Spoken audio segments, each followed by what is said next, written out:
Mithun manual Thomas തിരക്കഥ എഴുതി വൈശാഖ് സംവിധാനം ചെയ്ത് മമ്മൂട്ടി കമ്പനി പുറത്തിറക്കിയ സിനിമയാണ് മെഗാസ്റ്റാർ അഭിനയിച്ച ടെർബോ.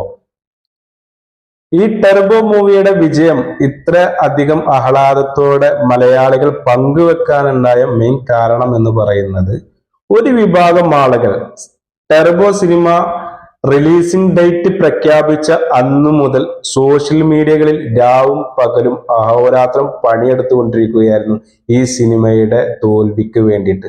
ഈ സിനിമയെ എങ്ങനെയെങ്കിലും പരാജയപ്പെടുത്തണം, ഈ സിനിമ കാണാൻ ആരും തന്നെ തിയേറ്ററുകളിലേക്ക് പോകരുത് എന്ന് വളരെ പച്ചക്ക് വർഗീയത പറഞ്ഞുകൊണ്ട് ഒരു വിഭാഗം ആളുകൾ സോഷ്യൽ മീഡിയകളിൽ എഴുതിക്കൊണ്ടിരിക്കുകയായിരുന്നു. അതാരാണെന്നൊക്കെ നമുക്കറിയാം. നമ്മുടെ സ്വന്തം മിത്രങ്ങളായിട്ടുള്ള RSSകാരായിരുന്നു. ടെർബോ സിനിമയുടെ ഡേറ്റ് പ്രഖ്യാപിച്ച അന്നു മുതൽ പെട്ടെന്ന് മമ്മൂട്ടി എന്താവുകയാണ്, ഒരു തീവ്രവാദിയായി മാറുകയാണ്. 50 വർഷമായിട്ട് മലയാളികൾക്ക് അറിയുന്ന, മലയാളികളുടെ സ്വന്തം അഹങ്കാരമായി മാറിയ, മലയാളികളുടെ വല്യേട്ടനായിട്ടുള്ള, മലയാളികളുടെ എല്ലാം സൂപ്പർ സ്റ്റാർ ആയിട്ടുള്ള മമ്മൂട്ടിയെ പെട്ടെന്നൊരു സുപ്രഭാതത്തിൽ RSSകാർ വന്നിട്ട് പറയാണ്, അദ്ദേഹം സുഡാപ്പിയാണ്, അദ്ദേഹം ഭീകരവാദിയാണ്, അദ്ദേഹം തീവ്രവാദിയാണ്, അദ്ദേഹമാണ് കേരളത്തിൽ തീവ്രവാദം ഉണ്ടാക്കുന്നതിനുള്ള പണം എത്തിക്കുന്നത് എന്നൊക്കെ പറഞ്ഞിട്ട് RSSകാർ അദ്ദേഹത്തെ ഇങ്ങനെ ചൊറിഞ്ഞുകൊണ്ടിരിക്കുമ്പോൾ മലയാളികൾ അദ്ദേഹത്തിന്റെ ചേർത്ത് നിർത്തി. RSSകാരെ, നിങ്ങൾക്കൊക്കെ ഒരു ഉപദേശം വേണമെങ്കിൽ തരാം. ഇത് കേരളമാണ്. കേരളത്തിൽ നിങ്ങളുടെ ഒരു വർഗീയതയും വില പോകില്ല. കാരണം കേരളത്തിന് ഒരു പ്രത്യേകത ഉണ്ട്. കേരളത്തിൽ ആരെങ്കിലും ഒരാള് അല്ലെങ്കിൽ ഒരു കൂട്ടം ആളുകൾ ഒരാളെ ഒറ്റപ്പെടുത്തുകയോ ഒരാളെ കൂട്ടമായി ആക്രമിക്കുകയോ ചെയ്യുന്ന ഒരു സ്ഥിതി വരുമ്പോൾ കേരളത്തിലുള്ള ജനങ്ങൾ മൊത്തം കൊണ്ട് ഒന്നായിട്ട് അദ്ദേഹത്തെ പ്രൊട്ടക്ട് ചെയ്യും. അതിൽ ഹിന്ദു ഉണ്ടാകാം, ക്രൈസ്തവൻ ഉണ്ടാകാം, മുസ്ലിം ഉണ്ടാകാം, മതമില്ലാത്തവൻ ഉണ്ടാകാം, മതമുള്ളവൻ ഉണ്ടാകാം, അതല്ലെങ്കിൽ മറ്റു മതത്തിൽപ്പെട്ട ആളുകൾ ഉണ്ടാകാം.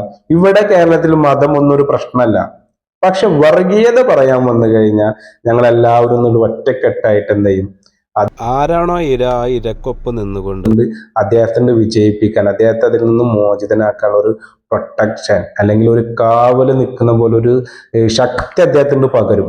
അതാണ് ഈ സിനിമയുടെ വിജയം. ഈ സിനിമ നല്ല മൂവിയാണ്, സിനിമയുടെ വിജയം എന്നല്ല പറയാം. ഈ സിനിമ വളരെ വേഗത്തിൽ 100 കോടി അടിക്കാനുണ്ടായ മെയിൻ കാരണം എന്ന് പറഞ്ഞാൽ നമ്മളുടെ മിത്രങ്ങളാണ്. അപ്പൊ മിത്രങ്ങളെ, നിങ്ങൾക്കൊരു ബിഗ് സല്യൂട്ട് ഉണ്ട്.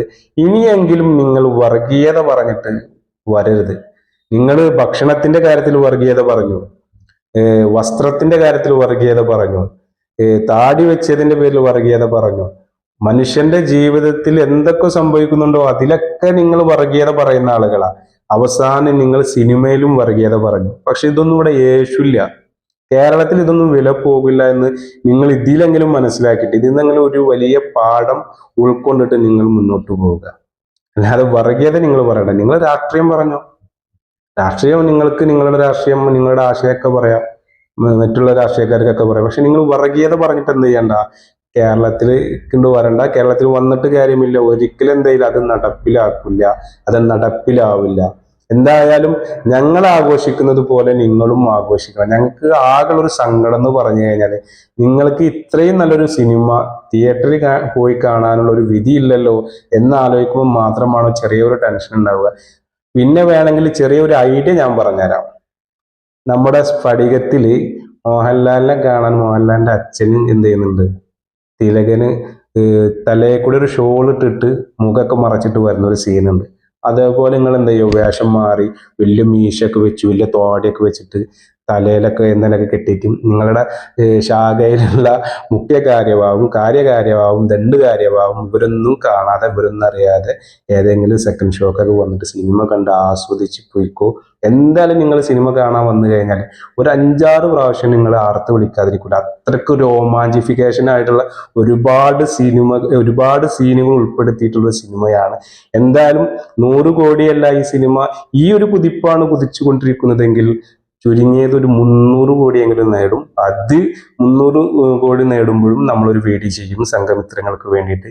അപ്പൊ എൻ്റെ വീഡിയോ ഞാൻ ഡെഡിക്കേഷൻ ചെയ്യുന്നത് സംഘമിത്രങ്ങൾക്കാണ്. അപ്പോൾ സംഘമിത്രങ്ങളെ നമോ വാഹം.